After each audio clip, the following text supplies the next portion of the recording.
All right. Good evening, everyone. Welcome to our latest episode. Malapit na tayo mag-episode 500 since the inauguration of Marcos Jr. But obviously, gusto natin medyo level up yung podcast natin. So now, it's officially deep dive, right? So yes, you're still mga ka-meta, meta podcast, but we're calling it deep dive. And I officially rebooted this with yung long conversations natin with Professor Emerson at Stanford University in the beautiful campus the other week. So we hope to this kind of global thinkers, global scholars, and more importantly, that's why we have a very special guest today, see Regine Cabato, right? I just want to make it sure I get it right, Regine. Thank you, Regine Cabato, for joining. Yes. Of course, for people who may not be familiar, but they have to be familiar with your work. You have done fantastic writings for the Washington Post. And obviously you also were at the Reuters Institute at Oxford University recently, and you have a fantastic paper that I want to really discuss with you also.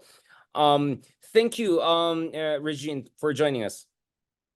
Thank you so much for having me, Sir Chard. I know you nasa kabilang channel ka recently, so I'm sure many of our audience are already familiar with you. But let me see how I can do this with added value, right? First of all, Regine, how does it feel to be journalists nowadays? Or are we in a situation whereby things are slightly less toxic with the change in administration in recent years, or change of tone of this administration, if I can put it that way? Mhm. Napaka interesting to be a journalist in this day and age, I would say. Because when I was a student, and that was when we first met, Sir Chard, if you remember. I was still a student at the time. Ateneo to. And you were teaching in Ateneo, Oh my, yeah. yeah, I know. Oh my God. Kaya There, she she looks familiar, but am I yeah. the one who aged or she stayed young? It's like, yeah. So quite some time ago. But during that time, right, it was the Pinoy admin, and we were sold this idea of how a post EDSA vision was the future for the Philippines, diba? So we were kind of in a liberal bubble in Ateneo. Journalism was at the time in some ways kind of like a romanticized profession pa, no? And if you're somebody who studied political science, who has kind of kept abreast of current events at the time, you know how important journalism is to the history of our country in terms of breaking news, breaking reports. One of the hot topics at the time was the PDAF scam. So it wasn't uncommon to want to be a journalist because you felt like your role was needed in society, no? And then I came of age or joined the workforce as a journalist right sa kasagsagan ng drug war. President Rodrigo Duterte just won the election. And then suddenly we saw this rapid deterioration of institutions. And this sudden dip in the trust toward journalists. And then suddenly there was all this massive disinformation at the time. And that just went on and on for like 6 years maybe. um and in 2022, during the last presidential election, when then candidate Marcos kind of fashioned himself to be a continuity candidate after Duterte, and he aligned himself with the Duterte family. There was a lot of fear, especially with the baggage of his last name, that it would be more of the same under his admin. Um, but then, as we've seen, it's like 2 years on, and it turns out that he was a lot more liberal than people expected him to be. He turned around foreign policy in the West Philippine Sea. On in some ways, he has engaged the media. In some ways, he still has not.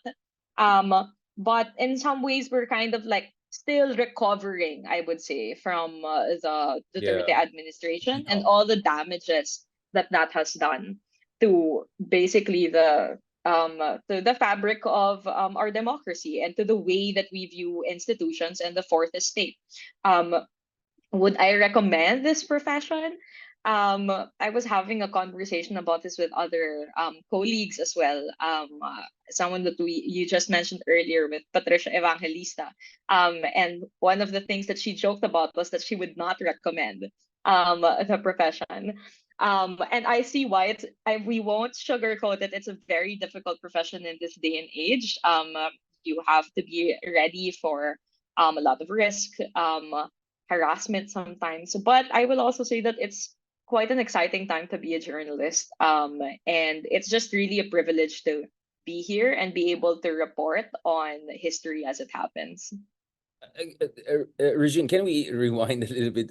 I'm gonna ask a little bit about Marcos because he gave a speech before the foreign correspondence of the Philippines, and I want to get your take on that. And you were one of the few, I mean, no offense to the rest, who asked some of the pointed questions that we were hoping to hear. And babalikan ko yan si BBM later on. Pero medyo rewind tayo before going to Duterte. Wait, you were my student. No, no, not You're not directly my your student, right? student, You were but Guidon, I right? You were in interviewed Guidon. you for Yes, for Gaidon. Yes. Guidon, right? Exactly. No, because I was wondering, but you were in journalism, right? Yes, I was in Yes. com with Yeah, a because track in kanina when you said you journalism. study political science or something, I said, wait, she was my student too? Because I remember No, no, Yeah, no. yeah, Yeah, exactly. yeah. Now, so tell me about, so what was the first job you took when the drug war started when you were as a journalist? Because I want to get a sense of because some of my other students actually, some of them joined Rappler among others. So they were covering a lot of this very intense moments. So I was also feeling for my students who were in the profession. Can you tell me a little bit about uh, where were you in at this point when the drug war was started as a professional? Yeah. So I was in CNN Philippines for 2 years. Rest in peace, CNN Philippines. It was a good network. It was a good place to start my career as a rookie. I did work for both digital and broadcast, tsaka long form for the lifestyle section. So during that time, we were mostly covering remotely because I was on desk duty. And then every now and then, nakakapag-field ako, like covering ASEAN. I was able to go on field. But one of the things that also that we did was at the time we were starting to notice the first seeds of disinformation. I remember one of the stories that I produced was a fact check of dahil mainit pa at the Right, time yung right. Marcos burial. Yeah. Um, was a fact check about a video that then Senator Bongbong Marcos had released at the time with Juan Ponce Enrile, which was talking about the legacy of his father during martial law. So we released a fact check on that. Those are some of the things that I was working on at the early part of my career. And then in 2018, I moved to late 2018. I moved to the Washington Post, and that was where I got to cover the drug war a little more closely.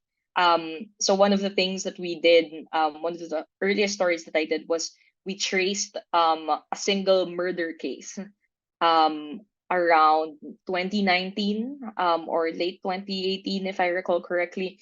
And we just followed that one case, and then we did a Trail, yeah, similar thing yeah. um, as well in 2022, one of the last cases of murder under the drug war under Duterte's presidency right before the election. Uh, yes, Regina, I want to ask you a lot of things because I mean, of course, you're an international journalist, or you're also a young journalist, but you're also a woman journalist. Obviously, even for some people like me who are kind of halfway in journalism, halfway in academia, we got death threats, etc. There are a lot of things, but one thing we didn't get is rape threats or sexual harassment threats, and that's the thing that I heard some of my colleagues, even the academe, were getting when they were making commentaries on Duterte's. How difficult it was as a woman journalist to cover the Duterte drug war, considering how toxic, to put it mildly, actually, the responses would be, especially from trolls. And sometimes mukhang organic pa nga itong mga to eh. Kaya nga nakakatakot minsan eh. Sometimes I would check yung people who would send me death threats and no, this looks like a real person. I mean, this doesn't look like a troll or something. And that's where actually I got a bit worried sometimes. Yeah. That's really true. Kasi minsan you can't tell already. And sometimes it's true. Parang maraming real people who have real lives na hindi bayad, who do that kind of thing, who harass people for free. Just because they want to, or just because siguro napaka-taken sila sa kanilang political beliefs, or at agree ako sa'yo, that's actually part of what makes it very scary also. compared to if you are just inundated by trolls, but you know the trolls are fake. Um, in my particular case, I thankfully have not don't recall off the top of my head receiving any blatant death threats. Death scare, which was something that my parents had received around sometime last year, claiming that Mhm. namatay daw ako while I was in the UK. Oh, And that was sent to my parents. So that was the closest siguro to something like that. But the rest of the time, it's mostly been your run-of-the-mill trolling. But of course, may mga sexist comments na pumapasok. So I've been called stuff like a mhm. prostitute, a Right. journalist, ganon. Mhm. But yeah, it's disconcerting, of course. Pero siguro sa ano na yan, parang it's really important na lang talaga to maintain a sense of wellness and self-care sa labas ng digital sphere. Because that's what keeps me Can we sane. talk about that? I Yeah. mean, Regine, oof. I mean, again, this is a very sensitive topic, but that's why I really wanted to talk to you. Because I have that comfort level, with young journalists and all in terms of, I think we have to be honest that those are really traumatizing years. And at the same time, I think we have to also remind everyone that it was not just one organization or a couple of people getting tremendous amount of harassment. It was across the board. And I used to work in GMA Network and ABS-CBN also before. And a lot of my colleagues who were doing the night shift covering, I mean, like the kind of things they had to do, especially my female colleagues, reporters, among others. I was just political analyst, right? It just reminded me of how much courage and conviction you need to get through it. And I felt, all of them deserve the kind of recognition that they deserved. Now, how did you cope with the because I mean, in my case, I already had clocked in like a few years in a profession before the Duterte era came in. In your case, right, that was more or less your first years covering politics, right? So I could imagine it was even more traumatizing for you because at first it was traumatizing for me. I thought, well, I mean, I'm just gonna be cute on TV, make some nice political comments, and people are gonna praise. And suddenly it's changing. Oh my God, what's going on? And like I'm getting attacked, and I'm getting so it took me a year or two actually to adjust until I kind of figure out my rhythm again. I imagine it must have been even more traumatic for new young journalists like you back in the day. Yeah, especially I would say for the journalists who coming into 2016. Kasi ako, I had a leeway of a couple of years pa because I had a desk job first. But other journalists who were like the night crawlers, for example, who went right on the police beat, and then got to see firsthand every night multiple killings, multiple bodies being brought out, and they had to do that night after night. Grabe. I can just imagine. So journalism, we would call that vicarious trauma, yung second-hand trauma from witnessing those kinds of stressful yung mga ganitong klaseng events. And yeah, a lot of journalists have that from having to cover the drug war. Did you guys have a kind of like a Duterte Anonymous in terms of like all traumatized people coming together, sharing stories about who had the worst trolling? I mean, I suppose in US they had that with Trump, right? I mean, I have a lot of friends Yeah, yeah, journalists. They yeah. would come together and even make jokes, whatever, about MAGA people and all of that, or vice versa. Was there something like that? Of course, you don't have to name names or spill beans. I mean, it's just about playbook of survival and thriving, hopefully, yeah, in those areas. Yeah. Hindi naman siya conscious, I would say. Like, but it is just that, of course, like when journalists get together and have a drink, wala, we end up talking about it and we end up ranting about it. And we end up having to process it together.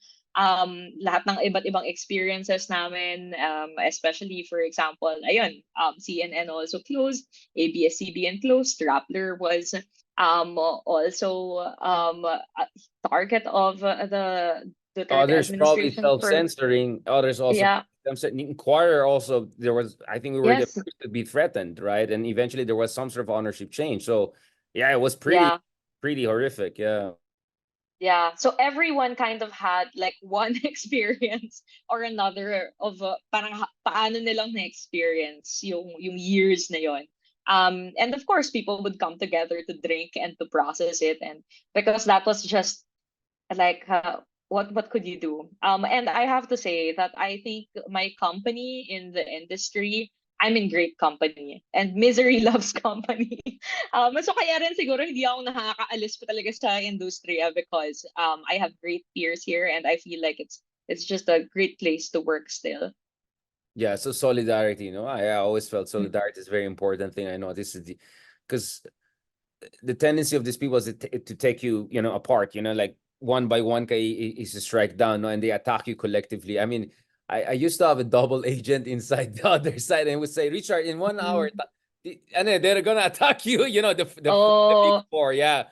So what yeah, I would yeah, there were times that I would like turn off my page or something like that.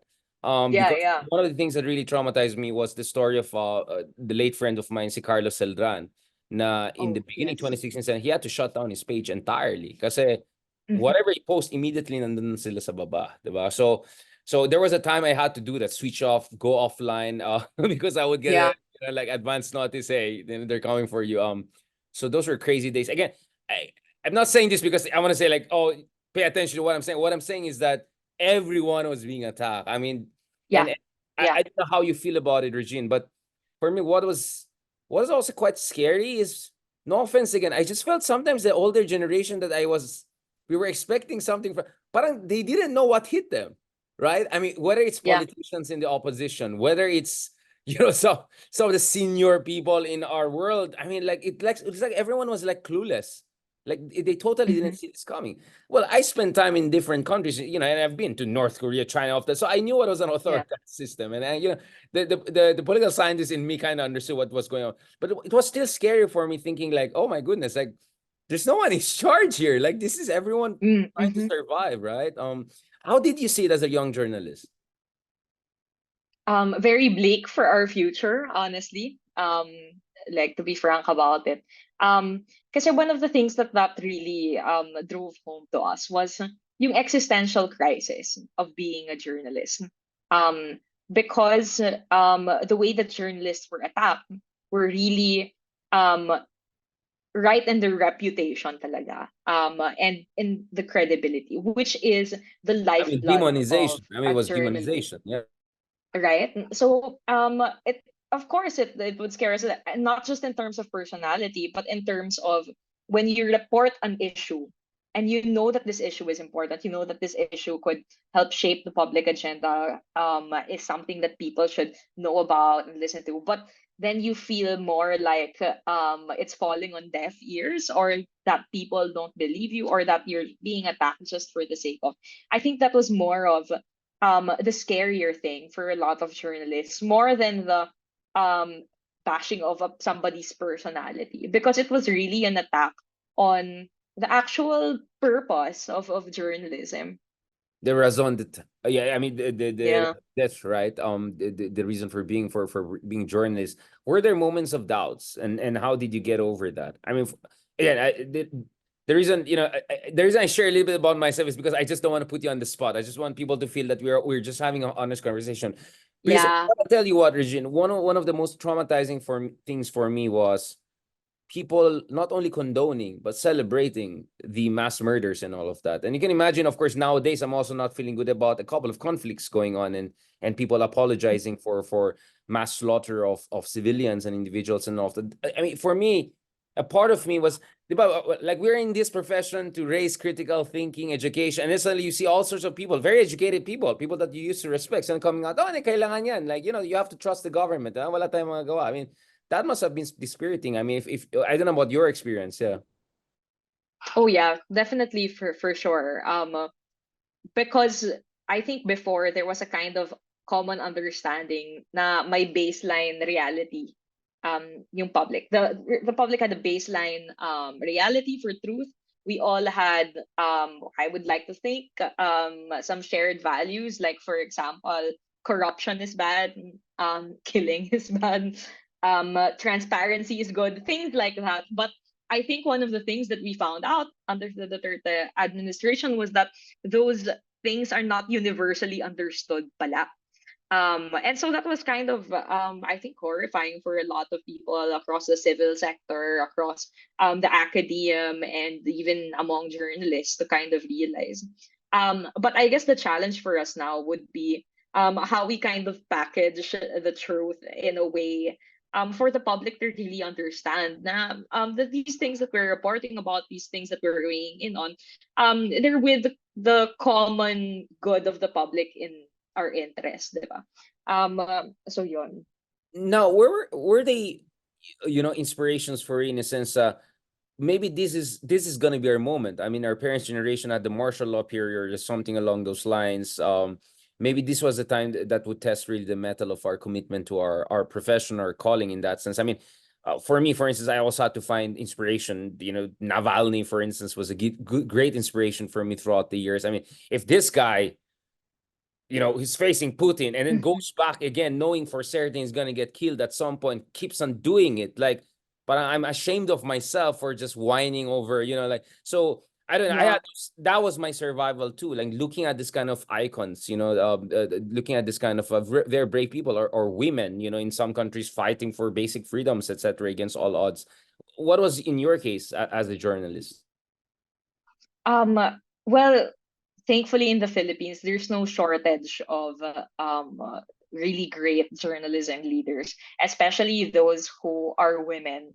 Um, a lot of iconic journalists in the industry now are really women talaga, and it's a women-led industry in a lot of ways.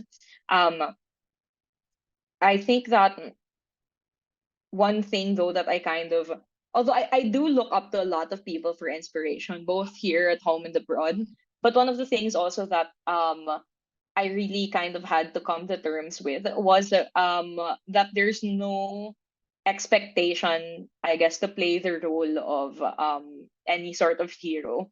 So parang I kind of had to learn to um put a healthy relationship with have a healthy relationship with my job, na parang okay, I love my job, but also it's just a job, it's just a thing that I do to earn money and to clock in at 9 to 5, and then the rest of the time I have to do my self-care things. I have to watch K drama, I have to hang out with my friends, because those are the things that will replenish me to do the job, which can be very thankless. um so a lot of it was really kind of trying to manage yung ganung kind of work life balance. I don't know if that's corny to say siguro, but that's one thing that really helped me kind of still be able to wake up in the morning and still have a will to finish the job. Again, I know you're a journalist, you cannot make value judgments, but in a certain sense, what do you say to people would say Duterte perhaps in certain ways was the worst president in contemporary history in terms of the level of fear, the climate of fear, the assault on institutions of democracy, etc. I don't know what's your journalism code there. Are you allowed to? This is retrospective. This is a previous president. But Uh-huh. what would you say to those people? Well, I think that's up to historians definitely to I know you decide, would ano. say, yeah, But yeah. but like I mentioned earlier, I think it is fair game to say that what had happened during the 30 administration really lowered the bar in terms of trust for institutions, in terms of the way we communicate in society. And those are things that we are still recovering from until now, 2 years after his presidency. Now let's talk about a couple of works you have done, particularly your paper on malign influence when you were at Oxford with the Reuters Institute. First of all, can you tell me a little bit about that? I mean, I've done some work on malign influence also with Royal United Service Institute. It looks like the Brits are very much into this thing, this kind of malign influence. The term we use is actually sharp power, but I think that's more of an American Mm. term. Malign foreign interference influence is a more British term. Can you tell me a little bit about the circumstances of that report, and then how that sheds light on, certain mayors popping out of nowhere na simpleng tao na with my chopper na walang McLaren. Yeah. Can you tell us a little bit about your paper first? Uh-huh. Uh-huh. Okay, so my paper was published at the Reuters Institute, where I had a fellowship for 6 months. It's in Oxford. the UK. And when I submitted my concept for this paper, it was right around the time of the election pa. And when I had malign influence in mind, influence campaigns, it was still mostly on the level of trolling, local political disinformation. So actually, the paper still talks more about that. You in paper. But hopefully it's the tips there, the general principles are also applicable in the context of foreign interference, which is another form of malign influence, pero from a foreign threat actor naman, which is to say from other countries, from foreign states. So one of the things that I do in my paper is that because I was so traumatized from covering the election, and I was so burned out. One of the things that I wanted to do was to kind of collect like a brief um, history of the or accounting of the influence campaigns that we knew about and the tactics that they used in the Philippine context and the ways that they affected journalists who covered the 2022 elections. So there's a part of the paper there that talks about journalists from different newsrooms, either different experiences of harassment and how online harassment bled into offline harassment. And then the other thing is talking about yung structure ng disinformation machine. Because we know for sure that the disinformation machine um, basically it's how people wield online influence. It's their troll armies, it's the kind of online strategy, the online techniques that you use, the platforms that you use. So I lay out that kind of structure, the different ways it's been used in the Philippines.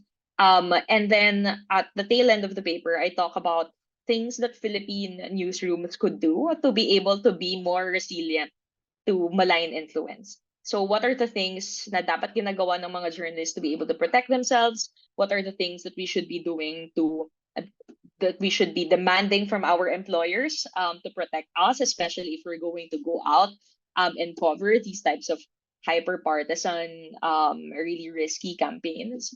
And when we do cover these campaigns, what are the things that we should be mindful about?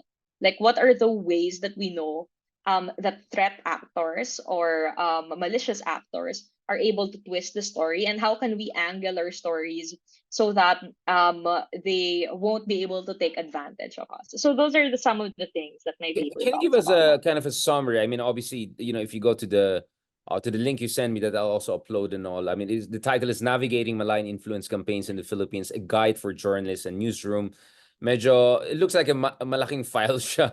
730 Yes, KB. it's That's a lot of words. How yeah, many words is this? yeah, it's quite long. Oh my gosh, 10,000 I words? forget Yeah, now. yeah, Yeah. at least 10,000 words then. Yeah, I mean, that's the academic in me, right? Hmm. I can say how long Yeah. from even just the file size. But just for the purpose of yung mga kababayan natin na reading shy, if I can put it that way, Yeah. that's why I have this Yeah. podcast. I'm a writer, but I realize people want to listen also to what you have to say. Can you give us a tip, like a general idea about anong ba mga dapat techniques ng mga journalists? Okay. So, ilan lang sa mga tips that I kind of learned was um even when, for example, kino-call out natin yung mga disinformation actors. For example, when we pick a fight with them or when we want to respond to a false claim that they're making, hindi natin dapat sinishare or ini-engage directly ang content nila because that will actually also give them mileage. At saka parang it plays into their agenda. Yun yung gusto nila eh. So one of the things that we want to do, if you correct, there are lots of ways. Some fact checkers do this. You screen cap it and then you put like a big X on it, and then you maybe put like a mark that this is false, something like that. As long as you don't drive content or sorry, you don't drive audiences or more To their engagement page. to their Yeah. page or to their post, diba? So if you notice that that's also a technique that these trolls and these partisan bloggers do when they harass people or journalists, Yeah, they they use never share the screenshots of direct our post. post. Yeah, Yeah, they they use use like walang screenshots, yung mga to diba? screenshot. Yeah, I learned you also screenshot that. I mean, first of all, you don't Yeah. comment where they post. Like I made Yes. that mistake Yeah. once and I forever regretted it. I'll never do that again. I was stupid enough to Yeah. respond. And I said, that's the worst thing. Second area is if you quote them directly, you're still driving engagement to them. So I realized you just screenshot them and then respond to the screenshot, right? Yeah. Good. Yeah. Yeah. Very good suggestion. Thank you. What else? Yeah, that's one tip. So another tip also was one of the suggestions I put in dun sa aking paper was that newsrooms should kind of have a resident expert when it comes to this information. So this is something that's already practiced in the West. BBC, for example, has a whole team dedicated just to this information. Um, there are other newsrooms also that have whole teams. But in the Philippine context, I know that give it's a budget, give it's a manpower, but there should ideally be at least one person who's aware of online trends, but can cover online trends from a critical point of view. Because some online trends are manufactured, no? And I think medyo sakit ng mga Pinoy or sometimes even the media. Now, when we cover stuff that are viral, anything that goes viral, parang light content lang yan, ganyan. We treat it as precisely that, just light content. But a lot of these trends could actually be um, could not be organic. It could be commissioned siguro by a company or so I think especially during election time, there should be somebody in every newsroom who is trained to spot what are the indicators of when a trend is manufactured or not, and Right. be able to frame it in the proper political context. So that hindi lang siyang, like light story or happy ganon. So that's another tip also that I have. Thank you. I mean, definitely, I suggest people to check it. I'm gonna do more Ezra Klein style too. We're gonna put readings and suggestions, towards the end. Thank you for that. Obviously, the other work that I really enjoyed, is in work mo on how we have this kind of white trolling phenomenon in the Philippine Mm. call center, like that we're a troll superpower. Something that Maria Ressa has been warning about for quite some time, this whole idea of Philippines Yeah. ground zero. But it was really you BuzzFeed and you guys at Washington Post who did the fantastic stuff on that. Can you tell me a little bit about that before we go to the next other article I really like from you, which is how we are also kind of a backwater of artificial intelligence, like Ah, uh, that was very thank you. nice. I know it's a little bit not related, pero importante, and I really appreciate that. Yeah. Thank you so much. So I did that story on yung troll farm yung white troll farm, the white troll operation, which some local academics have called the white hat operation. That was the first time na nakababad talaga ako in a troll farm. And I think I may have been one of the first journalists to be able to get that kind of access. Um, and I was quite surprised that we were able to get that the source gave us that access.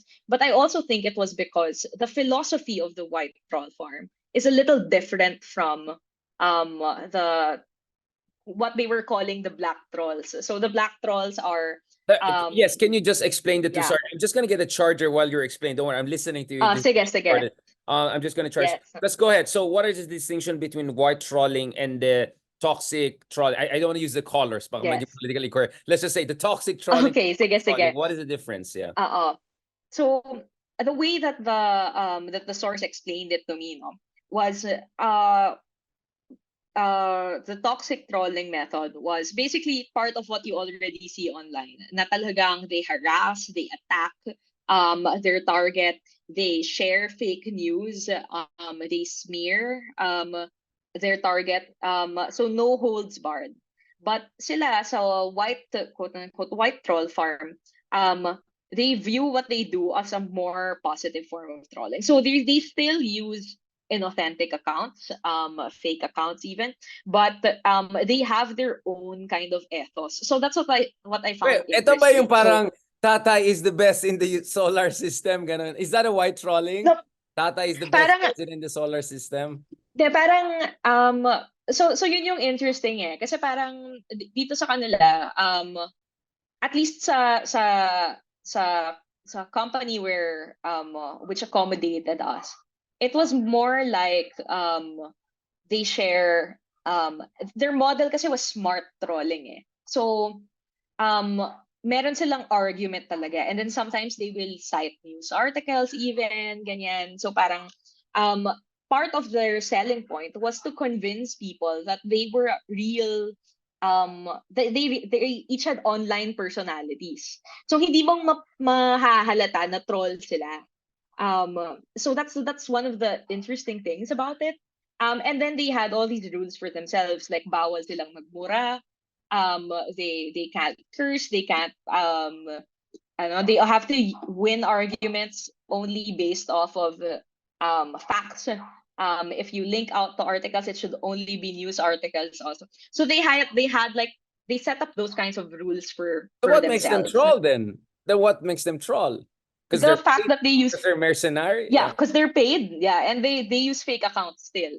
So honestly, Ah, when I yeah, saw yeah, yeah. that, So they're still yeah, in yeah, because of the it's inauthenticity of still, the mercenary character, yeah, minus the yes, oh, toxicity oh, of oh, normal trolls. That's a good point. minus the toxicity, yeah, yeah. So yon.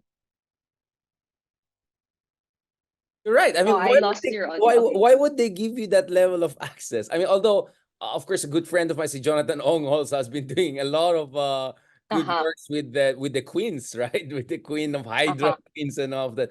Uh, how did you? I mean, again, I know maybe these are industry tricks and all, but like, how did you build rapport with these people for them to open up to you? You know?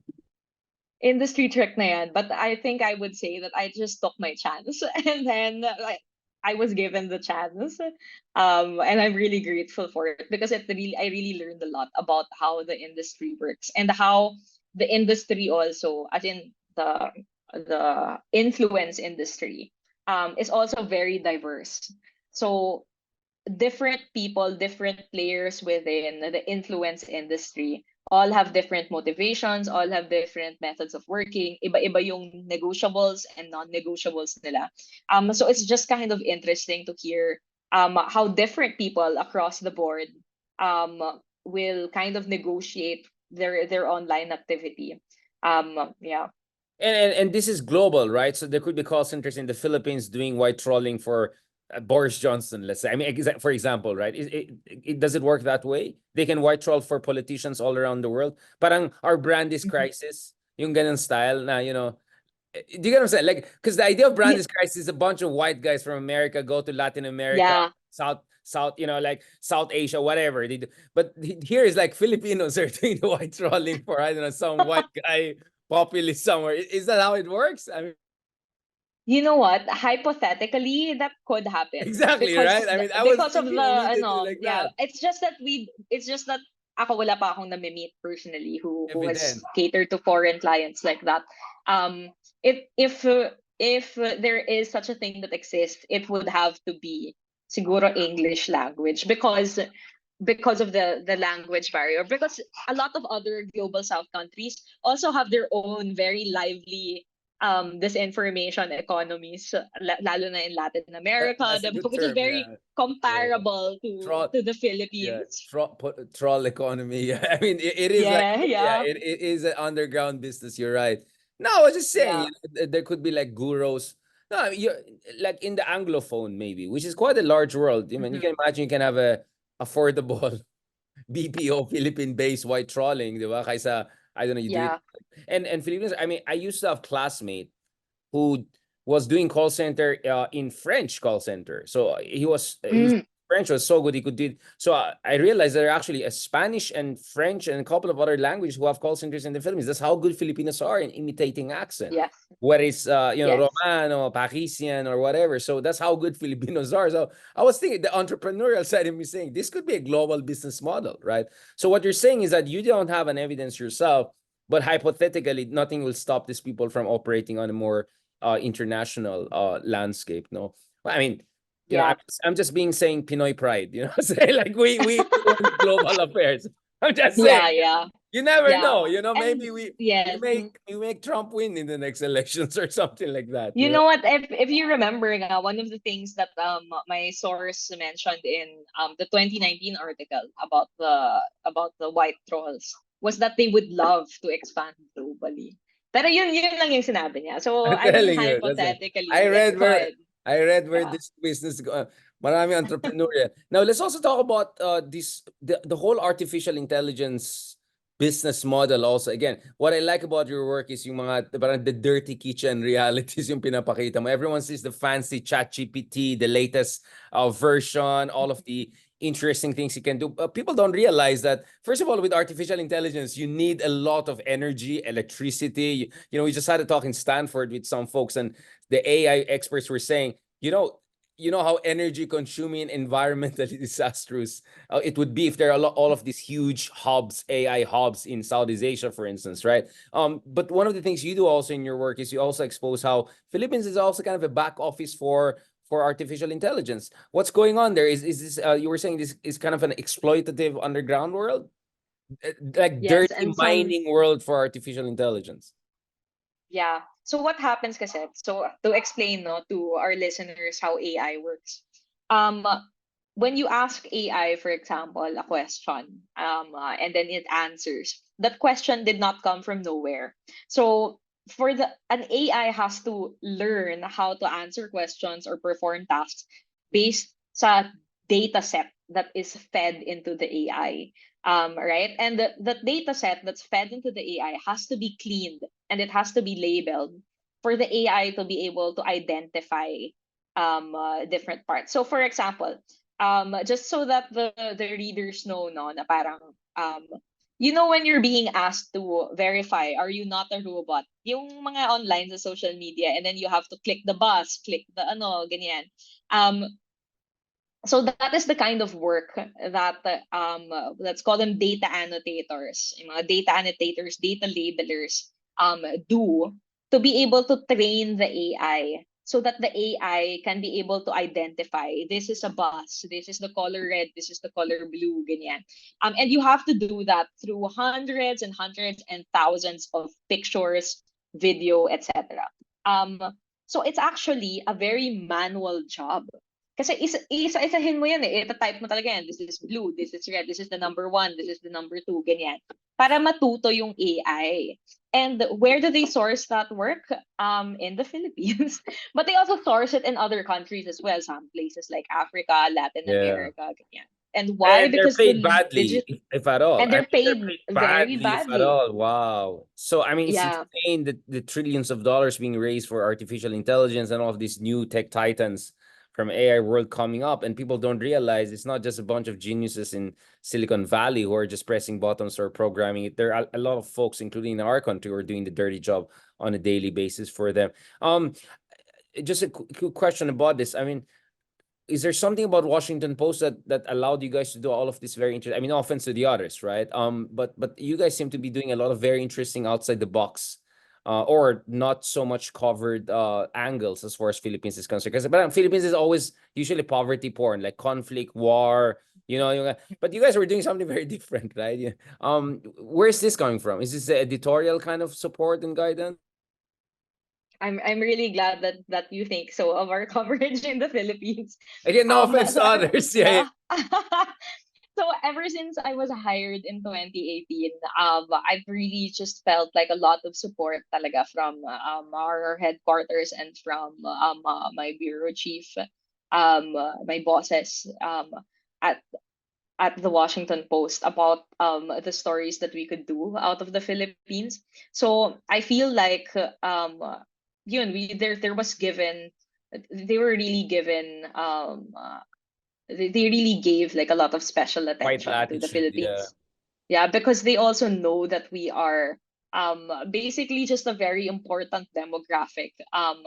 In part siguro also because we have such close ties with the US and we're a US newspaper. So there's a lot of interest talaga in the Philippines as well in terms of readership and in terms of just curiosity. But there really are a lot of stories talaga to share from this country. Ayun, digital economy is one also.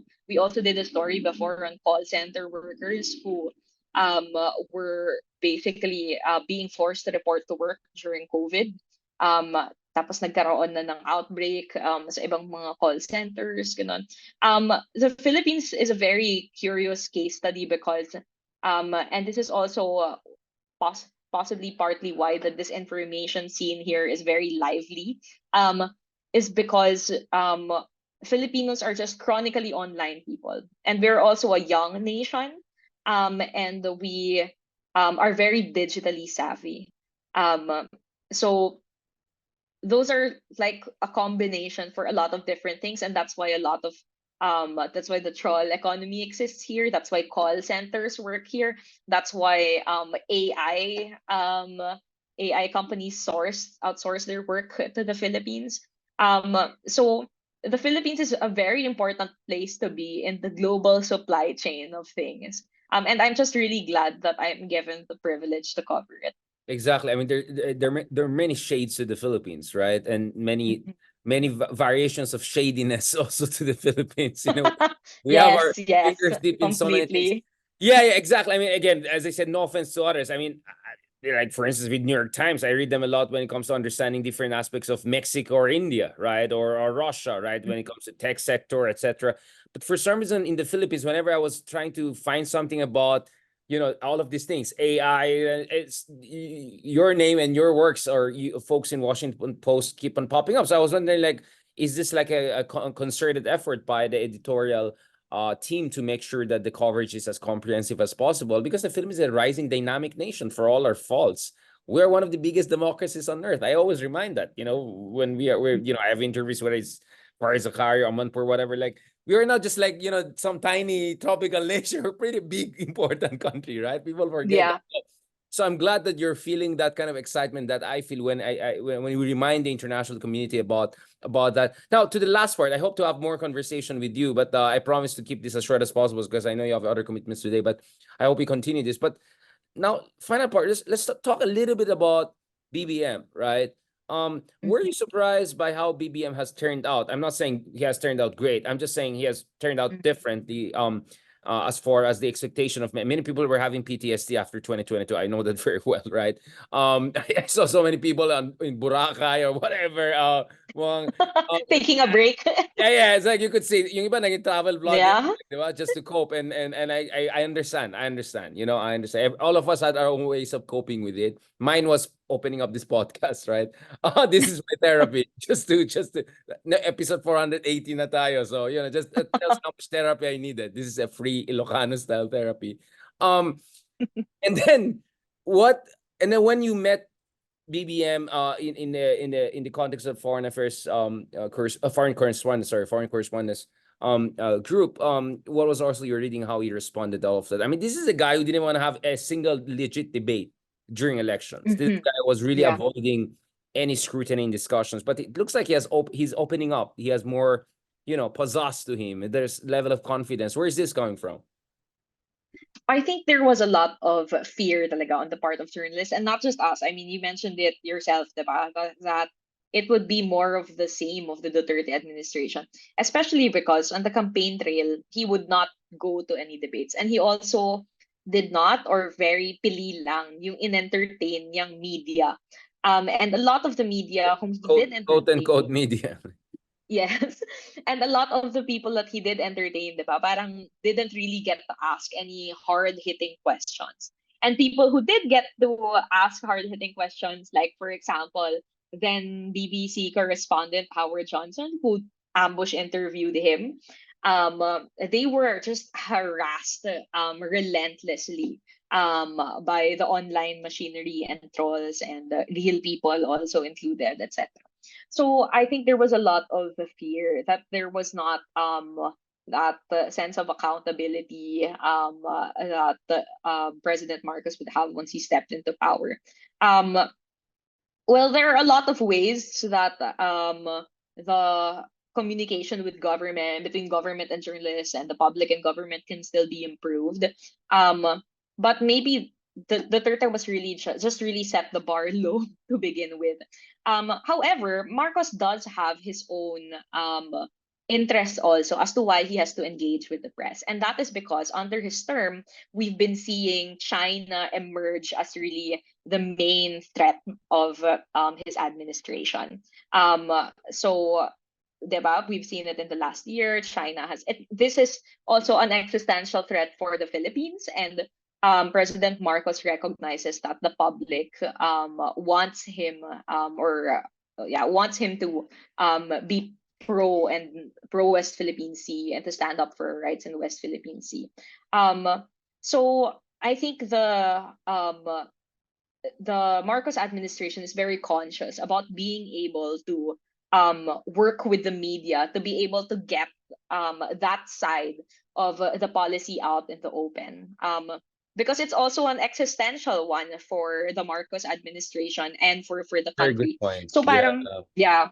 So it Ito it, yung it unity. benefits Ito yung unity niya. This is the unity, yes. right?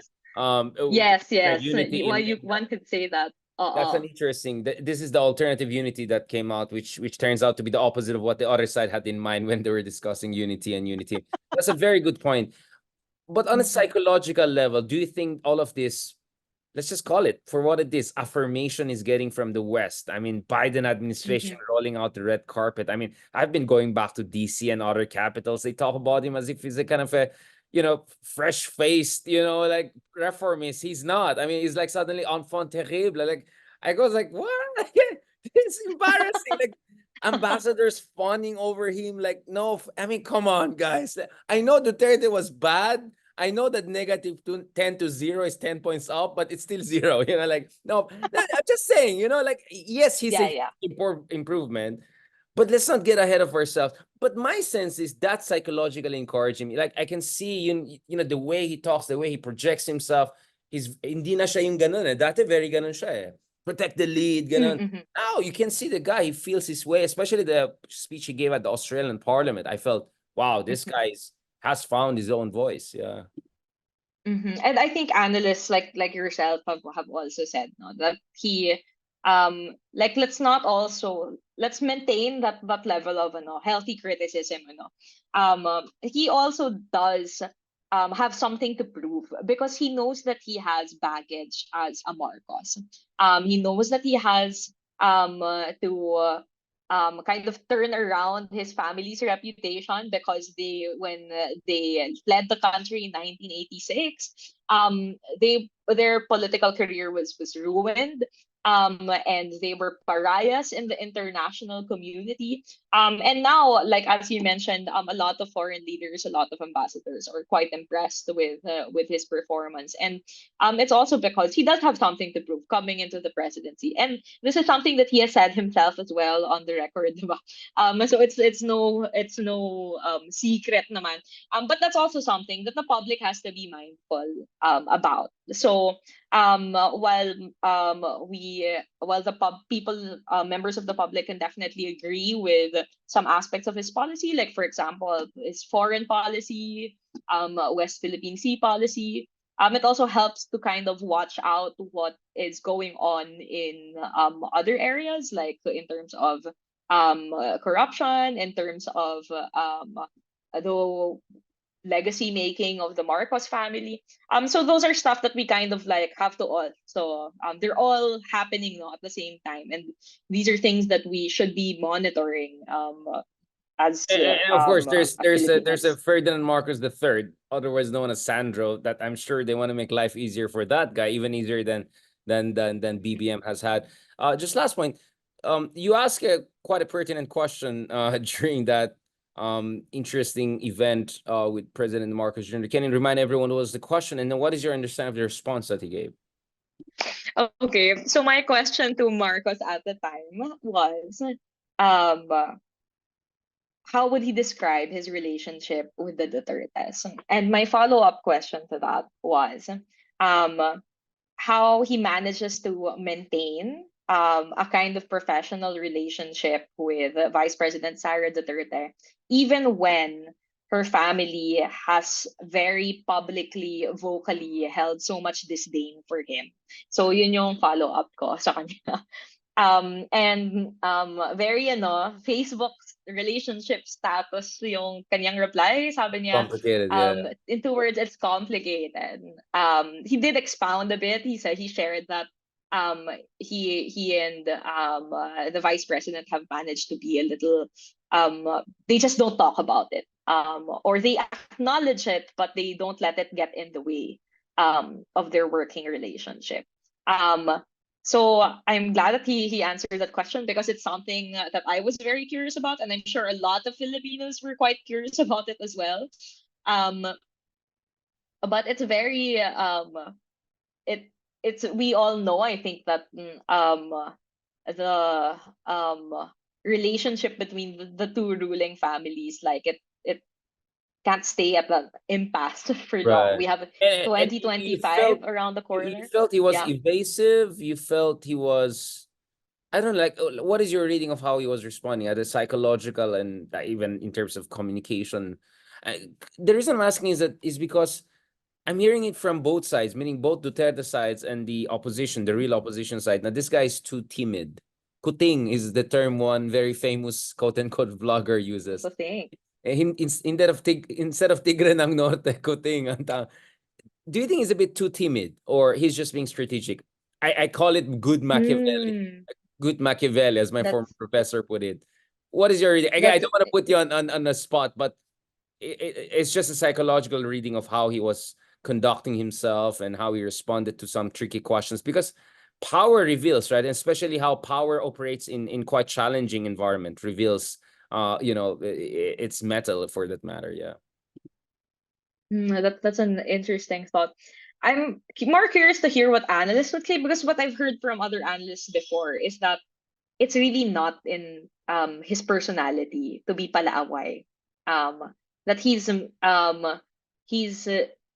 quite unlike Duterte. Because I see Duterte would just like ratatatatata, right, and he would really pick a fight. But people say, and this is not like a, I'm not saying this like with a value added, Anna. It's a positive, negative thing again. Yeah, I It's just understand you're the something that journalist, so you have to be observers, careful. Yeah, yeah, yeah, yeah. Yeah. it's just something that observers and analysts have said, that he really has been like somewhat chill, um, or like an easygoing, a level-headed guy, even before the whole alliance with Duterte. So actually, what I found surprising was, remember during the first instance na nagsagutan sila um when after Duterte's first attack against him, and then he said that, oh, it's the fentanyl. I actually found that surprising, because I thought that it was very rare Medyo to napikon na siya. And also, yeah, I think it when he was said, si Jonathan Morales, jukebox yan. He has these moments. I would say, no, I think he has a yeah, Marcos in him. I mean, we're seeing more of a Romualdez. I'm glad how you answered it by using my analysis to answer it to myself, right? But no, I appreciate that. No, I just wanted to say, as a journalist, as a Filipino for that matter, mm-hmm, because I get a sense when you talk to politicians and how they respond, kind of for me sometimes reveals something about them. Their ability to be dexterous, to respond to different crowds and audience. I just found that very fascinating in a kind of a political biography way. Thank you so much, Regine. I know that you have a lot to catch up on. I really appreciate it. It's 1 year, 1 year, 1 hour went by like a breeze. yes. Which just tells you, I just felt nga sobrang underdeveloped yung maraming themes na gusto kong pag-usapan. Hindi ko pa napag-usapan si Mayor Go, di ba? But Oo nga I don't pala, want to put you on the yeah. spot. I don't want to put you on the spot yet, but I'll put you on the spot next time more, hopefully. And I hope this will be the beginning of more conversation with journalists, fellow Mhm, journalists and friends and colleagues, because I think journalism, I don't know, maybe I'm being a little bit I think journalism is coming back stronger. I think the whole Duterte Trump challenge was kind of a vindication in mhm. retrospect. So I think these are exciting times, still challenging and troubling times, but nevertheless, look forward to more conversations. Mabuhay thank you very much, Regine. Cabato, Thank you so much. I won't say veteran journalist, pero papunta na dyan, but in the less than a decade of work she has had in this world, she has made a lot of impact with her works at CNN Philippines, Washington Post, and of course, your work, fantastic work at the Reuters Institute at Oxford University. I suggest everyone to check that out. Anything, Regine, you want to add? What do you think people should read? Um, Whether from you or from anyone. I mean, you did just one on Patricia Evangelista. Maybe you want to recommend also her work. Yeah. I thank you. I did a profile of her for Vogue Philippines. And also, if I could plug one thing, if you have not read it yet, Washington Post has its first Filipino language comic called Searching for Maura. It's Yes. something that I Yes. co-translated. Yes, and it was shortlisted for a Pulitzer recently. So investigative story siya, and it is also a comic. and it is about the life of an indigenous Filipino woman who was taken to the World Fair in the United States, and how her remains were basically found and also disappeared. So you can find that. It's called Searching for Maura sa Washington Post. Maraming salamat, Regine. Thank you very much and hope to catch up with you soon. Salamat. Okay, thank you so much. Bye God bless. bye. As always.